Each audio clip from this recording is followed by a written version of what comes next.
Hello students, welcome to दृष्टि tutorial private limited. हम लोग जो है एसएससी सीजीएल टीयर 1 का सेट कर रहे हैं 2018 वाला। उसमें से हम लोग 6 जून का जो है शिफ्ट 1 कर चुके हैं। आज हम लोग 6 जून का शिफ्ट 2 करने वाले हैं, ठीक है। तो चलिए हम लोग स्टार्ट करते हैं। आप लोग क्वेश्चन जो है डिस्प्ले पर नज़र आ रहा होगा। क्वेश्चन सिंपल है कि अभी ने 624 रुपये में 2 वस्तुएँ खरीदी, ठीक है। उसने एक वस्तु को 14% हानि पर बेचा और दूसरी वस्तु को 14% लाभ पर बेचा। यदि दोनों वस्तुओं का विक्रय मूल्य समान हो तो उन वस्तुओं का लागत मूल्य का योग अंतर निकालना है आपको रुपए में, ठीक है। तो मान लीजिए पहला वस्तु का लागत मूल्य x है और दूसरा वस्तु का लागत मूल्य y है। दोनों का विक्रय मूल्य बराबर है। इसका जितना सेलिंग प्राइस होगा इसका भी सेलिंग प्राइस उतना ही होगा। अब पहला वस्तु को 14% यदि लॉस पर बेचा है, मतलब कितना बेचा होगा, 86% पर बेचा होगा। और दूसरा को 14% प्रॉफिट में बेचा है, मतलब 114% पर बेचा होगा। और ये दोनों आपस में क्या होगा, बराबर, क्योंकि दोनों ही एसपी होगा। तो x बाय वाई का रेशियो हम लोग निकाल लेंगे। x बाय वाई का रेशियो कितना हो जाएगा, 114/86। परसेंट कट जाएगा। अब इसको काटेंगे 2 से तो ये 5 और 57 बार में कट गया। ये आपका कट गया 2 से 43 बार में। इसका मतलब दोनों के लागत मूल्य का रेशियो आपका आ गया। पहला वस्तु का लागत मूल्य 57 था, दूसरा वस्तु लागत मूल्य कितना था, 43 था। और क्वेश्चन में दिया हुआ है दोनों का लागत मूल्य कितना दिया हुआ है। पहले देखें यहाँ पर रेशियो में दोनों का लागत मूल्य कितना हो गया, 100 हो गया। और क्वेश्चन में आपका दिया हुआ है कितना, 624 दिया हुआ है। तो बताइए आप एक का वैल्यू निकालेंगे, 624/100। पूछा है दोनों के लागत मूल्य में अंतर कितना होगा। तो अंतर देख रहे हैं यहाँ पर 14 का अंतर है, तो 14 का वैल्यू निकाल लेंगे। 14 का वैल्यू कितना हो जाएगा, 624/100 इंटू हो जाएगा आपका 14, ठीक है। अब यहाँ पर इसको आप लोग सॉल्व कर लेंगे। तो इसको सॉल्व करेंगे तो आपका ऑप्शन नंबर ए, या फिर इसको आप लोग यूनिट प्लेस से भी कर सकते हैं। यहाँ पर यूनिट प्लेस देखिए सबका अलग अलग है। यहाँ पर यूनिट प्लेस कितना आ रहा है, 6 आ रहा है। इस हिसाब से आपका आंसर ऑप्शन नंबर ए हो जाएगा 87.36, क्योंकि सबका जो है यूनिट प्लेस अलग अलग है। तो ये आपका आंसर हो जाएगा, ठीक है। आइए हम लोग क्वेश्चन नंबर 2 की ओर बढ़ते हैं। क्वेश्चन नंबर 2 जो है सर्कल ज्योमेट्रिक क्वेश्चन है। त्रिभुज PQR के शीर्ष एक वृत्त पर स्थित है जिसका केंद्र O है। एक वृत्त है मान लीजिए जिसका केंद्र क्या दिया हुआ है, O दिया हुआ है। और इस पे एक ट्रायंगल स्थित है PQR, ठीक है। और इसका सेंटर क्या दिया हुआ है, O दिया हुआ है। आगे क्वेश्चन में दिया हुआ है SR वृत्त के बिंदु R पर स्पर्श रेखा है। यहाँ पर जो एक SR लाइन है, इसको थोड़ा हम क्लियर के लिए आगे बढ़ा रहे हैं। ये जो है वृत्त का जो है स्पर्श रेखा दिया हुआ है, ठीक है। यदि QR ORS इसको मिलाना होगा। इसका मतलब देखिए यहाँ पर ORS को जो है QR बाइसेक्ट कर रहा है, इक्वली समद्विभाजित कर रहा है, मतलब ये बाइसेक्टर होगा। यानी कि यदि ये एंगल थीटा होगा तो ये भी एंगल कितना हो जाएगा, थीटा हो जाएगा। उसके बाद आगे क्वेश्चन में बोल रहा है कि कोण RPQ का वैल्यू निकालना है आपको। ये एंगल आपको निकालना है। तो आपको एक थ्योरम, अल्टरनेट सेगमेंट थ्योरम पता होना चाहिए। यहाँ पर यदि ये कोण जो है इस टेंजेंट के साथ थीटा बना रहा है, तो ये कोण जो है यहाँ पर सर्कल पर भी कितना एंगल बनाएगा, थीटा ही बनेगा। तो ये यहाँ पर देखिए इस टेंजेंट से थीटा बना रहा है, ये छोटा एंगल देखिए ये ला, तो ये सेम इस पर बनाएगा थीटा। अब देखिए यहाँ पर इसको यदि आप मिला देंगे तो ये थीटा है तो ये कितना हो जाएगा, 2 थीटा दुगना होता है। और ये दोनों रेडियस बराबर होगा, ये दोनों रेडियस बराबर, ये थीटा तो ये भी क्या हो जाएगा, थीटा। तो इस ट्रायंगल में देखिए 2 थीटा थीटा थीटा कितना हो गया, 4 थीटा। तो 4 थीटा बराबर कितना हो जाएगा, 180। और थीटा बराबर आपका कितना हो गया, 45। और आपको पूछा तो वही थीटा RPQ। तो यहाँ से देख रहे हैं थीटा मतलब एंगल RPQ बराबर कितना हो गया, 45 डिग्री आंसर, ठीक है। इस सवाल का आंसर कितना हो जाएगा, 45 डिग्री। चलिए क्वेश्चन नंबर 3 की ओर बढ़ते हैं हम लोग।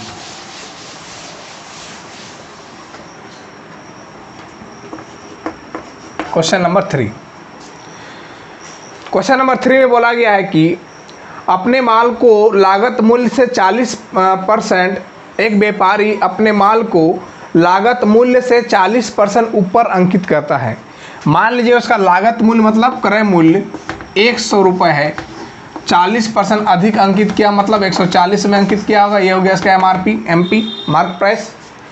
उसके बाद बोला गया वह अंकित मूल्य पर 70% सामान बेचता है, मतलब वो अंकित मूल्य पर ही बेच दिया 70%। अब इसका जो है 70% निकालेंगे तो 140 का 70% 1498 हो गया, बचा 30%, 30% मतलब 42। ये 98 को है MP पर मतलब मार्क प्राइस पर बेच दिया। और आपको पता है जब मार्क प्राइस पर बेचा जाता है तो उसका मतलब मार्क प्राइस और सेलिंग प्राइस दोनों क्या हो जाता है, बराबर हो जाता है। तो यहाँ पर ये SP हो गया 98। उसके बाद ये शेष 30% मतलब 42 को जो है 40% छूट पर बेच दिया। 40% इसका निकाल लेंगे, छूट दे रहा है 40%, तो बेचा कितना होगा, 60 में बेचा होगा। तो 1010 इसको सॉल्व कर लेंगे हम। तो इधर 98 हो गया SP प्लस इधर SP आपका कितना हो गया, ये हो गया आपका 12 का 2 24 1 25, इधर हो गया 25.2 SP। तो टोटल SP आपका सेलिंग प्राइस कितना हो गया, तो 2.13 का 3 11 और कितना हो गया 12। टोटल आपका सेलिंग प्राइस कितना हो गया 123.2 और यहाँ पर क्रय मूल्य कितना दिया हुआ है 100। तो यहाँ पर देखिए कितना प्रॉफिट कमा रहा है, 23.2% का प्रॉफिट कमा रहा है। तो इस सवाल का आंसर आपका हो जाएगा ऑप्शन नंबर डी, जो कि सही आंसर है। ठीक है, चलिए हम लोग आगे बढ़ते हैं क्वेश्चन नंबर 4 की ओर।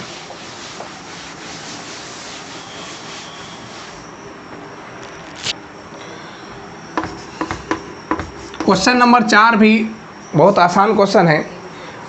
लिखा हुआ है 2x square plus Y square, 2x square plus Y square plus 6x minus 2xy plus 9 बराबर 0। ठीक है, आपको फाइंड करना है। छोड़िए, जो पहले यहाँ से देखिए, जो भी है इस इक्वेशन को देखते हुए xy का वैल्यू आराम से निकाल सकते हैं। कैसे, यहाँ पर देखिए ये टर्म और ये टर्म को देखते ही आपको पता लगना चाहिए कि a माइनस बी का होल स्क्वायर बनेगा। तो इससे आप एक x अलग निकाल लीजिए। तो एक एक्स स्क्वायर अलग निकाल लिए, क्या हो गया x square plus Y square, ये हो गया माइनस 2xy, इसको एक जा कर लिए। और एक x बचा हुआ है तो x स्क्वायर इधर लिख दिए, प्लस इसको देखिए आप 2ab के फॉर्म में लिख सकते हैं, जैसे 2ax हो गया और b कितना हो जाएगा 3, मतलब 6x को आप ब्रेक करके लिख दिए 2 × x × 3, प्लस ये देखिए a square plus 2ab plus b square मतलब 3 का स्क्वायर, और 3 का स्क्वायर क्या हो गया 9 हो गया। तो यहाँ से आप इस टर्म को देखिएगा, ये हो जाएगा x माइनस वाई का होल स्क्वायर बन गया, प्लस ये टर्म बन गया x प्लस 3 का होल स्क्वायर बराबर 0। और यहाँ पर इसको आप सिंपल कर सकते हैं कि x बराबर y हो गया और यहाँ से x बराबर -3 हो गया, क्योंकि दोनों टर्म का वैल्यू क्या दिया हुआ है 0। जब स्क्वायर का सम 0 होता है तो अपने अपने दोनों अलग क्या होते हैं 0 होते हैं। और यहाँ से आप बोल सकते हैं x बराबर y बराबर -3, एक्स वाई का वैल्यू निकल गया। अब देखिए आपको फाइंड क्या करना है, इसको मिटा रहे हैं। क्या फाइंड करना है क्वेश्चन में, देखिए क्वेश्चन में फाइंड करना है आपको 4x cube minus Y cube plus x square Y square. 4x cube मतलब 3 का क्यूब कितना हो गया 27, -3 का -27, तो हो गया -108। अब 3 का क्यूब फिर से कितना हो गया आपका -27, तो ये माइनस क्या हो जाएगा +27। x स्क्वायर वाई स्क्वायर मतलब 9 और 9 कितना हो गया आपका 81। सॉल्व करेंगे, ये -108 आ गया, ये +108 आ गया, और इसका आंसर कितना आ गया आपका 0। तो क्वेश्चन नंबर 4 का आंसर कितना हो जाएगा 0 हो जाएगा। ठीक है,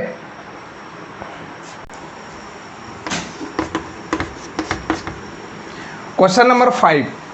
क्वेश्चन नंबर 5 भी ऑप्शन बेस्ड क्वेश्चन है। ठीक है, यहाँ पर बोला गया है क्या, इसको हम एक लाइन में पहले कर लेते हैं। cos स्क्वायर थीटा बराबर thrice of cot square theta minus cos square theta, और थीटा के वैल्यू जो है 0 से बड़ा होना चाहिए और 90 से छोटा होना चाहिए।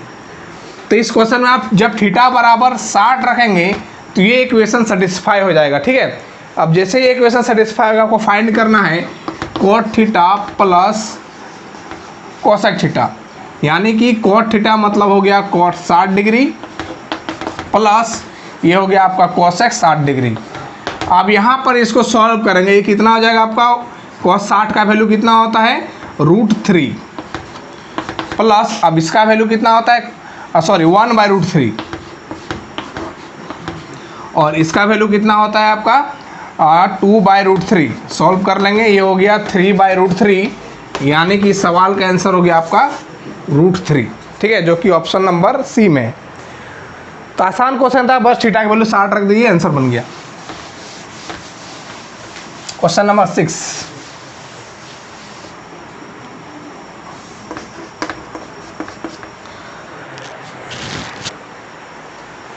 क्वेश्चन नंबर 6 से बोला गया है कि एक धातु के एक पाइप की लंबाई जो दिया हुआ है, लंबाई मतलब इसको हाइट मानेंगे यहाँ पर, h बराबर दिया हुआ है 7.56 मीटर, इसको सेंटीमीटर में चेंज करेंगे कितना हो जाएगा 756 सेंटीमीटर, ठीक है। और जो है बड़ा रेडियस दिया, बाहरी रेडियस दिया हुआ है कितना 2.5 सेंटीमीटर और छोटा रेडियस दिया हुआ है 1.5 सेंटीमीटर। आपको फाइंड क्या करना है, उसके बाद बोला गया है कि धातु के 1 सेंटीमीटर क्यूब में का वजन जो है 1 सेंटीमीटर क्यूब का वजन कितना है 7.5 ग्राम। तो सिंपल इससे जो वॉल्यूम निकलेगा उसको 7.5 से गुना कर देंगे, उसका पूरी वेट निकल जाएगा, ठीक है। तो पहले इसका हम लोग वॉल्यूम निकाल लेंगे, पाई h बड़ा क्यूब माइनस बड़ा आर क्यूब माइनस छोटा आर क्यूब।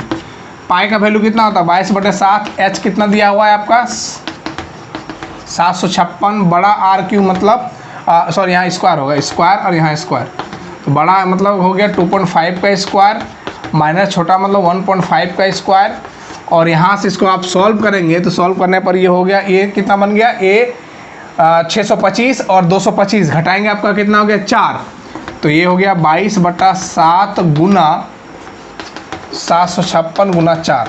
हम बोले क्या इसको 7.5 से गुना कर देंगे, आंसर आ जाएगा, तो 7.5 से गुना कर दिए। अब आंसर में देख रहे हैं सब केजी में दिया हुआ है, इसको अब केजी में चेंज करने के लिए क्या करेंगे 1000 से भाग दे देंगे, ये कट गया आपका 108 108 बार में, और इधर से एक पॉइंट यहाँ पर आ जाएगा 25 से कट गया, 25 दिया 75, 25 चौक 100, ठीक है, और ये 4 से कट गया आपका 100 बार में। अब इसको आप गुना करेंगे 22 108 और 3 को, तो गुना करने पर आपका आ जाएगा 71 28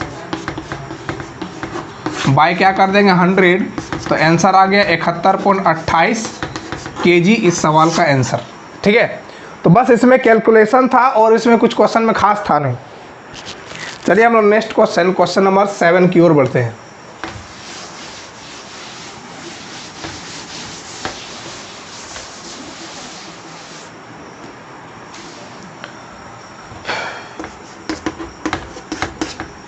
क्वेश्चन नंबर 7, क्वेश्चन नंबर 7 बहुत आसान क्वेश्चन है। x + y बराबर दिया हुआ है आपका 12, x × y बराबर दिया हुआ है 27। आपको फाइंड करना है x³ - y³ बराबर क्या हो जाएगा, ठीक है, ये आपको फाइंड करना है। और यहाँ पर और एक चीज़ दिया हुआ है x > y। तो आप बताइए वैसा कौन दो संख्या है जिसको गुना करने पर 12 आना चाहिए और जोड़ने पर 12 आना चाहिए और गुना करने पर 27 आना चाहिए। तो एक ही आपका दिमाग आना चाहिए, 9 और 3 जोड़िए कितना आ रहा है 12, 9 और 3 गुना कीजिए कितना आ रहा है 27, यानी कि x का जगह 9 और y का जगह पर 3 होगा। तो 9 का क्यूब - 3 का क्यूब कर देंगे तो 729 - 27 बराबर हो गया आपका 702, जो कि सवाल का आंसर हो गया। ये क्वेश्चन नंबर 7 था, ठीक है, आसान क्वेश्चन, वैल्यू पुटिंग था।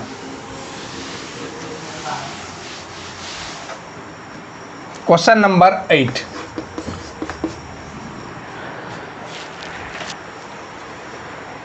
क्वेश्चन नंबर 8 बोला गया है 12 संख्याओं का औसत 46 दिया हुआ है, ठीक है। उसके बाद पहली 4 संख्याओं का औसत जो है 43 है और अंतिम 5 संख्याओं का औसत 49.4 है। पाँचवीं छठी 7वीं संख्या से 4 और 6 ज़्यादा है। यहाँ बोला इस बात को ध्यान दीजिए, 5वीं 6ठी और 7वीं, ठीक है। यहाँ पर बोला गया है जो 5वीं और 6ठी संख्या 7वीं से 4 अधिक है, मतलब 5वीं 4 अधिक है और 6ठी जो है इससे 6 अधिक है। ये तीनों संख्या दिया हुआ है। अब यहाँ पर सिंपल इसको आप सॉल्व करेंगे तो क्या हो जाएगा, 1 से लेकर 4 तक, 1 से लेकर 4 तक संख्या का औसत आपका दिया हुआ है, कितना दिया हुआ है 43। फिर 5वां 6ठा और 7वां छोड़ के 8 से लेकर 12 तक ये संख्या का औसत कितना दिया हुआ है आपका 49.4। ठीक है, उसके बाद बोला गया ये ऑल ओवर इसका औसत कितना दिया हुआ है, इसका ऑल ओवर औसत दिया हुआ है आपका 46। अब इसको कंपेयर करेंगे, इसको हम मीन डेविएशन से बनाएंगे। ठीक है, वैसे बनाएंगे तो कैलकुलेशन बहुत ज़्यादा हो जाएगा। इसको कंपेयर करेंगे, ये 3 कम है कितने लोगों में से, 4 लोगों में से, मान नेट ये 12 कम है।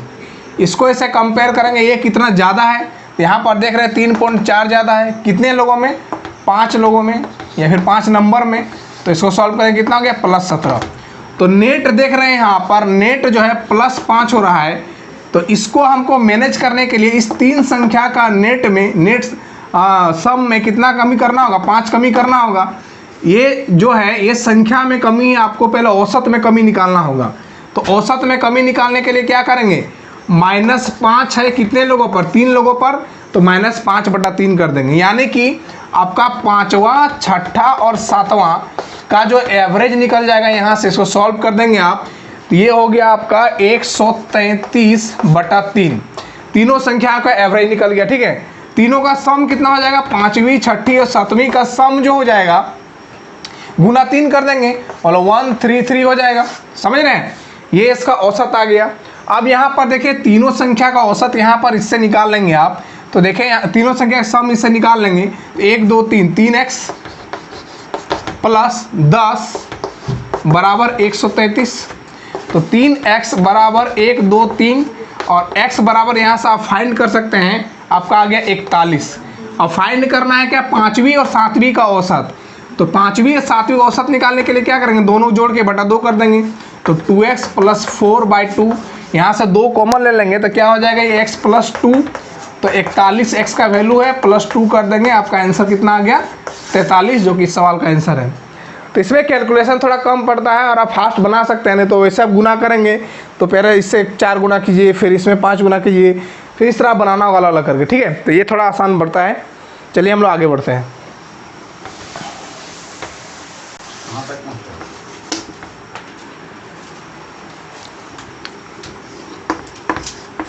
Question number 9।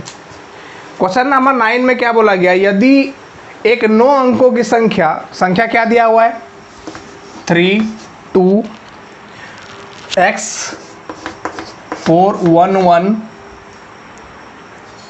5 y 2, ये आपका दिया हुआ 9 अंकों की संख्या जो कि 88 से डिविजिबल है, यानी कि वो 8 से भी कटेगा और 11 से भी कटेगा। ठीक है, अब यहाँ पर इसको इस y का वैल्यू बोला है, मिनिमम वैल्यू के लिए आपको फाइंड करना है y के न्यूनतम संभव मान के लिए 4x - y का वैल्यू निकालना है, 4x - y का वैल्यू निकालना है। ठीक है, अब यहाँ पर आप ध्यान दीजिए, इस y का मिनिमम वैल्यू निकालने के लिए, इस y का पहले वैल्यू निकालने के लिए 8 का यूज करेंगे हम लोग। तो 8/5y2। अब मिनिमम रखने के लिए इसको 8 का मिनिमम पढ़ना होगा, ये लगभग 50 बनना होगा। मतलब आप 8 6 48 जब भागा लगाएंगे तो यहाँ पर कितना आएगा कि 2 लिखेंगे और भागा आ जाएगा, तो यहाँ 3 रखेंगे तभी आ पाएगा, इससे आगे फिर बड़ा वैल्यू हो जाएगा। तो सिंपल यहाँ पर आप क्या रखेंगे कि 3 आएगा। आप y बराबर जब 1 रखेंगे तब आप 51 में से 48 घटाएंगे 3 हो जाएगा। इसका मतलब y का वैल्यू आपका कितना हो गया यहाँ से 1, मिनिमम वैल्यू। अब x का वैल्यू निकाल लेंगे y का वैल्यू रख के, तो 32x 4 1 1 5 1 2, 2 2 पेयर बना लेंगे पहले। अब 2 में से 1 गया कितना हो गया 1, 5 में से 1 गया कितना हो गया 4, और 1 में से 4 गया कितना हो गया -3। यहाँ पर देख रहे हैं x - 2 हो गया और ये हो गया +3। ये 3 और 3 का तो यही कहानी खत्म हो गया। इधर हो गया x, ये हो गया आपका 5, 5 में से 2 गया हो गया 3। अब बताइए x की जगह पर आप ऐसा क्या रखेंगे, 11 से कट जाएगा। तो x की जगह पर आप कितना रखेंगे, 8 रखेंगे तभी ये 11 से कटेगा। तो यानी कि आपका x का वैल्यू आ गया 8 और y का वैल्यू कितना आ गया 1। तो 8 चौक 32 में से 1 घटा दिए, कितना आंसर 8 चौक 32 में से 1 घटा दिए, कितना आंसर आ गया आपका 31, जो कि सवाल का आंसर है। ठीक है, चलिए नेक्स्ट क्वेश्चन हम लोग आगे बढ़ते हैं।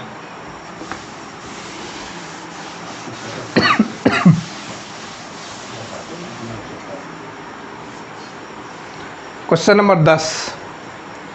क्वेश्चन नंबर 10 बहुत सिंपल क्वेश्चन है। साइन थीटा बराबर दिया हुआ है 4 कोस थीटा। आपको फाइंड करना है sine theta into cos theta, sine theta into cos theta. यहाँ पर देखिए आप लिख सकते हैं sine theta by cos theta बराबर 4/1, यानी कि साइन थीटा और कोस थीटा का रेशियो क्या आ गया आपका, साइन थीटा और कोस थीटा का रेशियो आ गया 4 और यहाँ पर आ गया 1, मतलब साइन थीटा जो है 4 से डिविजिबल होगा। तो यहाँ पर देख रहे हैं साइन थीटा गुना में है, मतलब जो भी इसका वैल्यू आएगा 4 से पूरा पूरी कटेगा।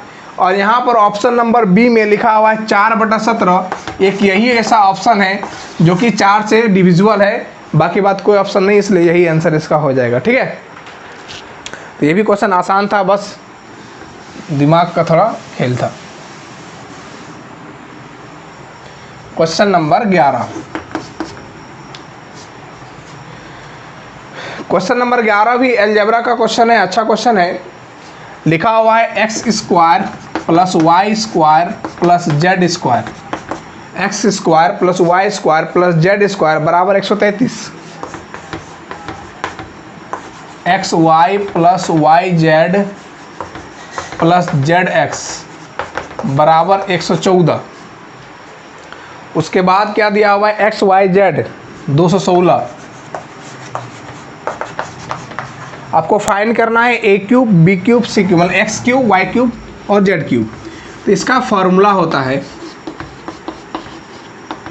ये जेड लिखा हुआ है, ठीक है, 3xyz बराबर क्या फॉर्मूला होता है 1/2x plus Y plus Z into X square plus Y square plus Z square minus X Y Y Z और जेड एक्स, ये इसका फॉर्मूला होता है। अब यहाँ पर देखिए क्या कर दिया हुआ है, हमको ये चीज़ फाइंड करना है, ये चीज़ दिया हुआ है, ये दिया हुआ है, ये नहीं दिया हुआ है, निकाल लेंगे इसको। तो x plus Y plus Z का वैल्यू आप निकालेंगे ये दोनों का यूज करके, तो आपका आ जाएगा यहाँ पर 19। कितना आ जाएगा 19 आ जाएगा, ठीक है। तो यहाँ पर आ गया 1/2, ये हो गया 19, और यहाँ पर इसका वैल्यू दिया हुआ है 100, इसका वैल्यू कितना दिया हुआ है 133, और इसका वैल्यू दिया हुआ है 114। घटा लेंगे तो ये हो गया, सॉरी यहाँ 1/2 नहीं, 1/2 नहीं होता, ठीक है, 1/2 दूसरा फॉर्मूला में होता है। तो ये एक यहाँ 19 गुना कितना हो गया 19, कितना हो गया 361, इधर मेरा 361 आ गया।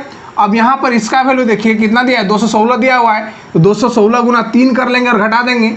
तो यहाँ पर देखिए हमको निकालना है X cube plus Y cube plus Z cube, ठीक है, बराबर 361 में से क्या घटा देंगे यहाँ पर 3 × 216, तो ये प्लस जाएगा माइनस जाएगा, उधर क्या हो जाएगा प्लस, जोड़ हो जाएगा। तो ये हो गया 361 प्लस ये हो गया आपका 18 का 8, 2 अरे कितना हो गया आपका 3 अरे कितना हो गया 4, और इधर हो गया आपका 6, 9 हो गया 10, 9 और 1 10, आंसर कितना हो गया आपका 1009, ठीक है। Question number 12। क्वेश्चन नंबर 12 एज से क्वेश्चन है। ए और बी के वर्तमान एज का रेशियो दिया हुआ है, ए और बी के प्रेजेंट एज का रेशियो दिया हुआ है, कितना कितना दिया हुआ है आपका 9, 8:9, 8:9। उसके बाद बोला गया है क्या 9 वर्ष बाद यह अनुपात 19:21 हो जाता है। कब 9 वर्ष बाद। तो यहाँ पर गैप चेक कर रहे हैं, गैप बराबर है नहीं तो बराबर कर लेंगे पहले। तो ये हो गया 1 अंतर, ये दोनों का अंतर हो गया 2, क्रॉस गुना कर देंगे, ये हो गया 16:18, और ये हो गया 19:21। अब देखिए यहाँ पर इधर भी 3 बढ़ रहा है, इधर भी 3 बढ़ रहा है, और रियल में कितना वर्ष बाद बोला है 9 वर्ष बाद। तो 1 का वैल्यू कितना हो जाएगा 3। अब आपको फाइंड क्या करना है, क्वेश्चन में बोला गया सी बी से 3 वर्ष छोटा है, तो सी का वर्तमान आयु निकालिए। तो पहले यहाँ पर बी का आयु निकालिए, ए हो गया ये बी हो गया, तो बी का आयु कितना हो जाएगा 18, तो यह कितना हो गया 54। अब यहाँ पर आपको क्या पूछा गया सी की आयु, तो सी की आयु क्या है, इससे कितना वर्ष कम है 3 वर्ष कम है, यानी कि सी का आयु कितना हो जाएगा 51 वर्ष। 54 में से 3 घटा देंगे, आपको आगे 51 वर्ष। ठीक है, चलिए हम लोग आगे बढ़ते हैं।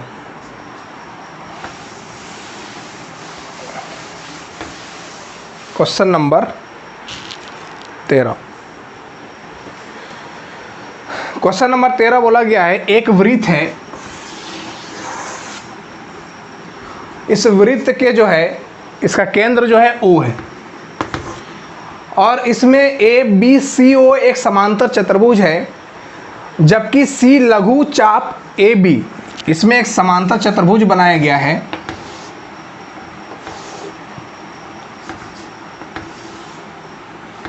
ये एक समांतर चतुर्भुज है और AB लघु चाप के यहाँ पर लघु चाप में C स्थित है। ठीक है, यहाँ पर C लिख दिए। इस प्रकार से ये फिगर बन गया है। क्वेश्चन आपको बोला क्या गया है, AOB बराबर क्या होगा, AOB ये एंगल आपको पूछा गया है। तो आप सिंपल बताइए, इसको कुछ देर के लिए हम इसे मिला दिए। समांतर चतुर्भुज का एक प्रॉपर्टी होता है कि ये मान लीजिए समांतर चतुर्भुज है, ये एंगल थीटा हुआ तो ये भी एंगल क्या है, थीटा, मतलब डायगोनली एंगल दोनों क्या होता है, बराबर। ये मान लीजिए 2 थीटा है तो ये भी कितना हो जाएगा, 2 थीटा हो जाएगा, और ये 2 थीटा है तो ये कितना हो जाएगा, थीटा हो जाएगा, क्योंकि ये आधा बनता है यहाँ पर कोण। अब यहाँ पर देखिए, ये इसको ध्यान देखिए, इस फिगर को, यहाँ पर ये साइक्लिक क्वाड्रेटर हो गया, चक्रीय चतुर्भुज, और आमने सामने का कोण का योग कितना होता है, 180 होता है। तो 3 थीटा बराबर कितना हो गया, 180, तो थीटा बराबर कितना हो गया आपका 60। आपको पूछा है AOB, तो AOB कितना दिया हुआ है, 2 थीटा दिया हुआ है, यानी कि आपका आंसर कितना हो गया, 120 इस सवाल का आंसर हो गया। ठीक है, तो ये भी क्वेश्चन ज़्यादा कुछ खास नहीं था। चलिए नेक्स्ट क्वेश्चन बढ़ते हैं।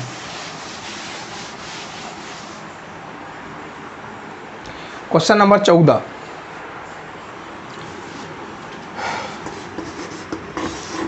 क्वेश्चन नंबर 14 CI का क्वेश्चन है। क्वेश्चन में क्या बोला गया एक बार पढ़ लेते हैं। 10,000 की राशि पर 14% प्रति वर्ष की दर से 2.5/7 वर्ष में चक्रवृद्धि ब्याज कितना होगा, जबकि ब्याज वार्षिक रूप से संयोजित होता है।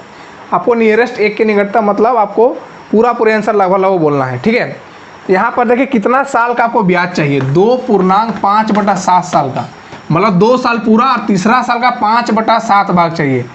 तो पहला साल जो है 14% पूरी ब्याज लगेगा, दूसरा साल ये पूरी 14% लगेगा, लेकिन तीसरा साल पूरी नहीं चाहिए, आपको 5/7 चाहिए। तो 5/7 निकाल लेंगे तो कितना हो गया, 10%। तीसरा साल का ब्याज आपका कितना हो जाएगा, 10% रेट पर चलेगा। ठीक है, अब यहाँ पर इस 2 का हम, ये दोनों का यूज करके हम सिंगल रेट निकाल लेंगे पहले। ठीक है, इफेक्टिव रेट इसको कहा जाता है। तो 14 क्या होता है फार्मूला, 14 + 14, 14 × 14/100। तो सॉल्व करेंगे, कितना हो गया आपका 28 + 1.96, मतलब हो गया 29.96। ये आप इसको मेंटली भी कर सकते हैं, ये कोई बड़ी बात है नहीं। ठीक है, फिर इसके साथ ये इस रेट को यूज करके हम इफेक्टिव रेट निकाल लेंगे। तो ये हो जाएगा 10 + 29.96 × 10/100। तो यहाँ से इसको सॉल्व करेंगे, ये हो जाएगा 39.96, और यहाँ 1 0 कट गया और 1 पॉइंट खसक जाएगा, कितना हो गया 2.996, यही हो जाएगा।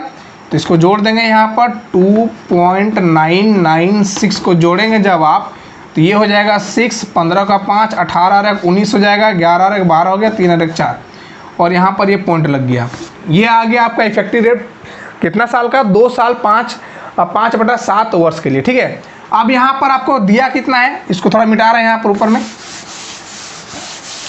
इतना % आपका इफेक्टिव रेट आ गया कितना साल के लिए, 2.5/7 साल के लिए। ठीक है, अब यहाँ पर आपको दिया हुआ है 10,000 का निकाल लेंगे कितना, 42.956%। जब इसको सॉल्व करेंगे आ जाएगा आपका 4295.6, और क्वेश्चन में बोला आपको नियरेस्ट बोलना है, तो आपका आंसर आ जाएगा 4296 आंसर। इतना आपको आ जाएगा इंटरेस्ट। ठीक है, तो चलिए हम लोग आगे बढ़ते हैं।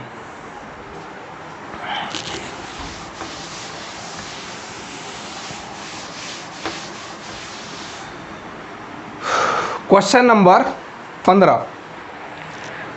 क्वेश्चन नंबर 15, ये भी परसेंटेज का क्वेश्चन, अच्छा क्वेश्चन है। क्वेश्चन में बोला क्या गया है, जब किसी वस्तु के मूल्य में 20% की कमी हुई तो उसके बिक्री में X% की वृद्धि हुई। तो यदि राजस्व प्राप्ति में 60% की वृद्धि हुई तो एक्स का मान आपको निकालना है। तो सिंपल देखिए, कोई भी वस्तु का प्राइस को जब आप उसके सेलिंग या फिर नंबर ऑफ सेलिंग से गुना कर देंगे तो आपका रेवेन्यू निकल जाएगा। ठीक है, यहाँ से आप एस बराबर सेलिंग यानी बिक्री बराबर निकाल सकते हैं आर बाई पी। आर मतलब क्या होगा, रेवेन्यू राजस्व, और पी मतलब प्राइस। रेवेन्यू में जो है आपका वृद्धि हुआ है, कितना वृद्धि हुआ है आपका, 60% का वृद्धि। तो 60% का फ्रैक्शन वैल्यू कितना होता है, 3/5। तो मान लीजिए रेवेन्यू पहले 5 था, बढ़ के कितना हो गया, 8 हो गया। और प्राइस में आपका कमी हुआ है, कितना कमी हुआ है, 20% का कमी हुआ है।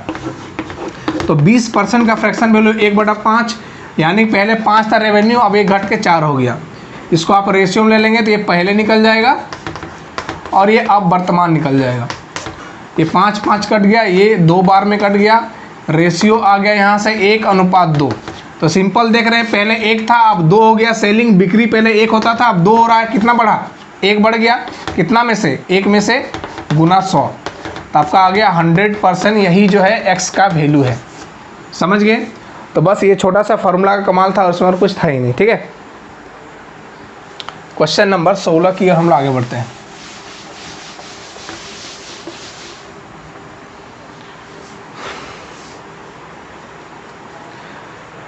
Question number 16 time and work का क्वेश्चन है।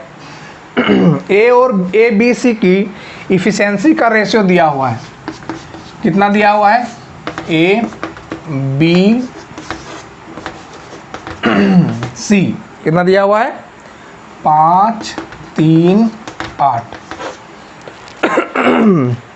उसके बाद लिखा हुआ है वे काम एक साथ 30 दिन में कर सकते हैं। ठीक है, अब यहाँ पर आगे क्वेश्चन में बोला गया है तीनों मिलकर जो है 30 दिन में वो काम कर सकते हैं। तो टोटल वर्क यहाँ से निकाल लेंगे आप। तो तीनों का एफिशिएंसी कितना हो गया आपका, 8, 8, 16, और कितना दिन में कर लेंगे, 30 दिन में। मतलब टोटल काम आपका कितना आ गया, 480 काम आ गया। ठीक है, उसके बाद क्वेश्चन में बोला गया क्या, ए और बी ने 20 दिन तक काम किया। ए और बी एक दिन में कितना काम कर रहे हैं दोनों, 8। तो 20 दिन में कितना काम करेंगे ए और बी, तो हो जाएगा आपका 160 काम करेंगे। तो टोटल काम कितना था, 480, जिसमें से ए और बी 160 काम कर दिया, तो बचा कितना, 0, 2, 320 काम बचा अभी तक। ये 320 काम को जो है सी कितना दिन में करेगा, तो 320 काम को सी एक दिन में कितना कर रहा है, 8। तो 40 दिन में ये जो है सी जो है 320 काम को काम खत्म कर देगा। ठीक है, चलिए हम लोग आगे बढ़ते हैं।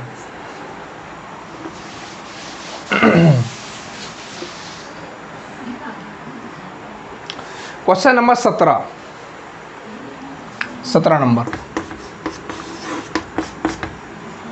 क्वेश्चन नंबर 17 में बोला गया है कि त्रिभुज एबीसी की भुजाएं 6, 7 और 8 सेंटीमीटर है। सबसे बड़े कोण का समद्विभाजक सामने वाले भुजा को 2 खंडों में विभाजित करता है, तो छोटे खंड की लंबाई ज्ञात करें। बहुत अच्छा क्वेश्चन है ये, एंगल बाइसेक्टर थ्योरम पर बेस्ड है। ये मान लीजिए ए बी सी एक त्रिभुज है और मान लेते हैं ए बी की लंबाई 6 है, ये 6 है, ये 7 है, ये 8 है। समझ गए? अब आपको ये चीज़ पता होगा, जितना बड़ा साइड उतना बड़ा एंगल होता है। ठीक है, तो यहाँ पर बी सी की लंबाई सबसे ज़्यादा है, इसलिए सबसे बड़ा कौन बनेगा, ए बनेगा। और इसका एंगल बाइसेक्टर जो है इसको हाफ में बांटेगा। ठीक है, अब यहाँ पर ये मान लेते हैं डी पॉइंट है, ये हो जाएगा। अब देखिए एंगल बाइसेक्टर थ्योरम क्या होता है, A B bye A C बराबर B D by D C. मतलब जो ए बी और ए सी की रेशियो होगा वही बी डी और डी सी का रेशियो होगा। तो यहाँ पर जो इसका है 6 है, ये 7 है, तो 6 और 7 हो गया। ये रेशियो में रियल वैल्यू नहीं है। ठीक है, अब यहाँ पर इस रेशियो को जोड़ेंगे, कितना हो गया 13, और 13 का वैल्यू रियल में कितना दिया हुआ है 8, तो 1 का वैल्यू कितना हो जाएगा 8/13। आपको पूछा है छोटा खंड, यानी कि ये छोटा की लंबाई पूछा है, तो 6 का वैल्यू कितना 8 × 48/13 सेंटीमीटर, ये छोटा खंड की लंबाई हो जाएगा इस सवाल का आंसर। ठीक है, तो ये भी आसान क्वेश्चन था, इस बस ये एंगल बाइसेक्टर थ्योरम याद होना चाहिए।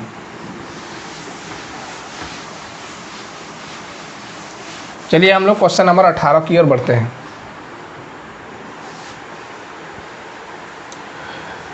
क्वेश्चन नंबर 18 बहुत सिंपल क्वेश्चन है। क्वेश्चन नंबर 18 बेसिक क्वेश्चन है कि जो है ए बी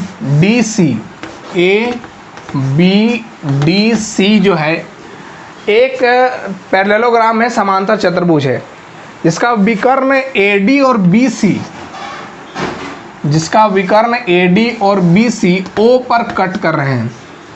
ठीक है, तो अब उसके बाद बोला गया है AE यहाँ पर एक परपेंडिकुलर डाला गया है, आप लोग क्वेश्चन में पढ़ सकते हैं, और DF परपेंडिकुलर डाला गया किस पर, BC डायगोनल पर। ठीक है, उसके बाद बोला गया निम्नलिखित में से कौन सा सही नहीं है। आप सब ऑप्शन देखिएगा, ऑप्शन नंबर डी में देख रहे हैं दो ट्रायंगल का बात हुआ है ADC, ऑप्शन नंबर डी कौन देख रहे हैं, ठीक है,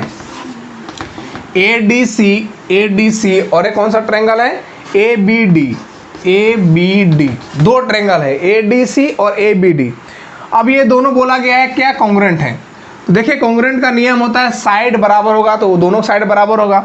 ये दोनों ट्रायंगल में जो है ये डायगोनल कॉमन है, मतलब इसका भी AD लिखाएगा तो यहाँ भी इसको AD लिखना होगा, तभी ये सही माना जाएगा। तो यहाँ AD की जगह पर क्या लिख दिया है, AB लिख दिया है, इसका मतलब ये कॉन्ग्रुएंसी गलत लिखा गया है, ये इसका आंसर नहीं हो पाएगा। ठीक है, बाकी बात आप सबको देखेंगे तो सब एग्जैक्टली सब फिट है, लेकिन ये यहाँ पर फिट नहीं है। यहाँ AD है तो यहाँ भी AD होना चाहिए, लेकिन क्या लिखा हुआ है AB, इसलिए ये कॉन्ग्रुएंसी नहीं शो करेगा। ठीक है, चलिए 19 नंबर क्वेश्चन को देखते हैं।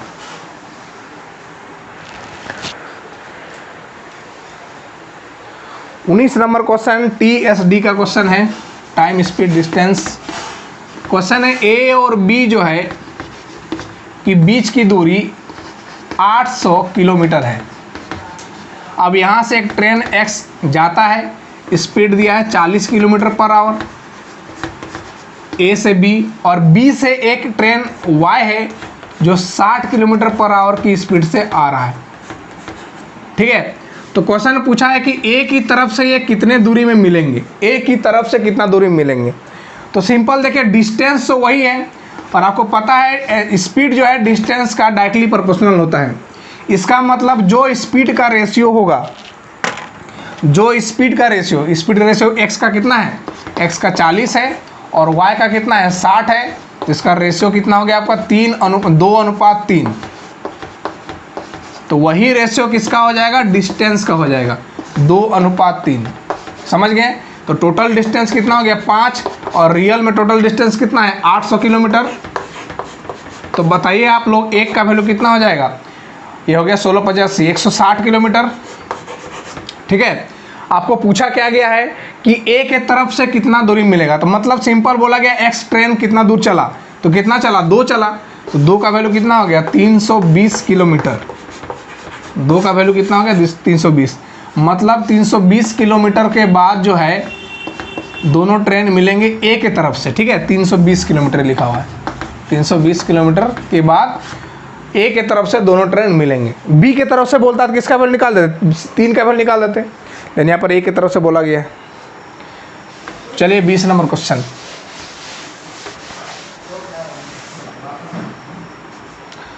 क्वेश्चन नंबर 20 बोर्ड मार्क्स का क्वेश्चन है।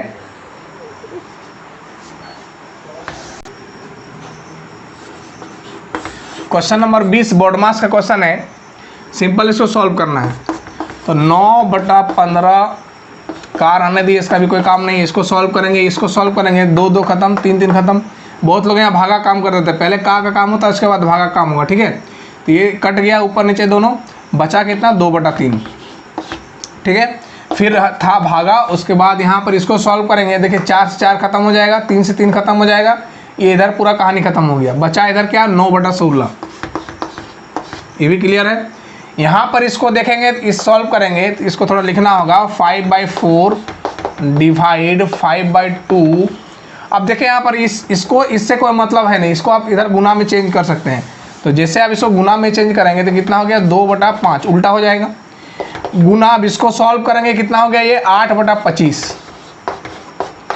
अब यहाँ पर कुछ कट रहा होगा, ये 5 से कट गया, ये 4 से कट गया, 2 बार में 25/4 आ गया। ठीक है, अब यहाँ पर ये का काम पहले कर लेते हैं, ये कितना हो गया, इधर 3 से काट देंगे 3 बार में, ये 3 5 कट गया, 2/5 आ गया इधर ये, और ये भागा है 9/16, ये 16 लिखा हुआ है। ठीक है, और इधर से क्या आया आपका, ये बीच में था का, ठीक है, छोटा सा का लिखा हुआ है, का, मतलब ये दोनों पहले काम होगा फिर भागा काम करेंगे। तो 9/16 यहाँ पर सॉल्व करेंगे 4 और नीचे कितना हो गया 25, मतलब 4/25 आ गया। अब यहाँ पर इसको सॉल्व करेंगे, 4 बार में कट गया, ये हो गया 2/5, इसको भागा गुना में चेंज करेंगे क्या हो जाएगा 25 चौक 100/9, यानी कि ये 5 से कट जाएगा आपका 20 बार में और आंसर आपका आ गया 40/9। तो बस थोड़ा का कंसेप्ट इसमें ध्यान रखेंगे, जो का पहले यूज नहीं करके भागा कर देंगे उसका आंसर गलत हो जाएगा, ठीक है, इसमें थोड़ा ध्यान रखेंगे। चलिए एक लास्ट क्वेश्चन है 21 नंबर।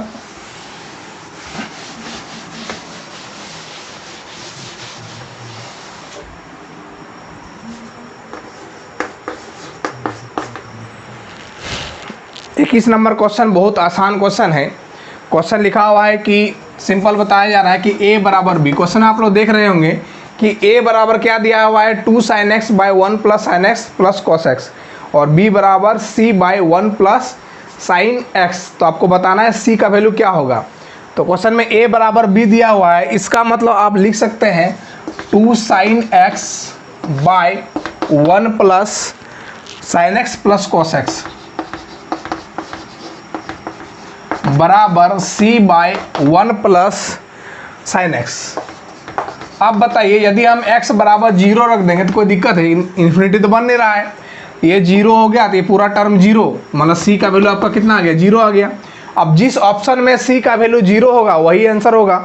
तो सिंपल देख रहे हैं c का वैल्यू 0 किस में आएगा, ऑप्शन नंबर 1 में ही देखिए लिखा है 1 plus sign x minus cos x। अब यहाँ पर 1 plus sign 0 value 0 minus 1 solve किए कितना आ गया आपका 0। तो ऑप्शन नंबर 1 में ही इसका आंसर 0 आ गया, इसलिए c का वैल्यू क्या हो जाएगा 1 plus sign x minus cos x। इस प्रकार से क्वेश्चन खत्म हुआ। DI का हम बताएं पहले भी, शायद नेक्स्ट वीक ही आप लोग का पूरा 3 सेट का DI आ जाएगा। यहाँ तक देखने के लिए थैंक यू वेरी मच।